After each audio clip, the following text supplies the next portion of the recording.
What the purpose of the design wasn't to be, I think the term of art today is like colonialist, you know, settler colonialist. We're trying to tell everybody what to do.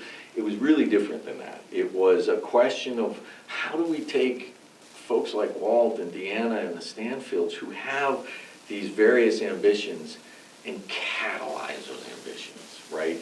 And so all we did was help them ask the right questions of Ohio State Extension. And so we already had the knowledge, and so Extension couldn't necessarily put these things together, and the community couldn't either, because if individuals are growing their own urban farms, they're competing with each other for a tiny little market. Exactly. And so you needed the land grant to come in and say, turn your faces this way and you'll catalyze all the knowledge you need to be successful. And then we watched it happen. Right, and we all work together. Like, I can't emphasize enough how the other farmers that are part of this project, you know, all had different goals, all want to do different things around farming and food, to who they donate their extra crops to you know, one farmer, she has a lot of land, she wants to develop more things around farming and the system. She wants to do agritourism. Agritourism and lots things. of ambitions in the system. Vince, who is my neighbor right on the urban farm, I mean, this guy, he's been doing landscaping and been doing nursery work and different things like that for years, and he wants to take on actually getting more into nursery and small plants and things like that. So everybody's doing like so many cool things that, and then we already had these passions, and it's just a matter of all of us bringing our passions together and growing some food together while we still do everything else. Yeah, it's really huge. It's really, you know, it's so much going on, and then now it's kind of one of those things that, you know, we're all a cooperative, and because we formed a cooperative, it's going to branch out into so many different things. It promotes all of our other businesses for us to be able to do other things that we want to do. Yep.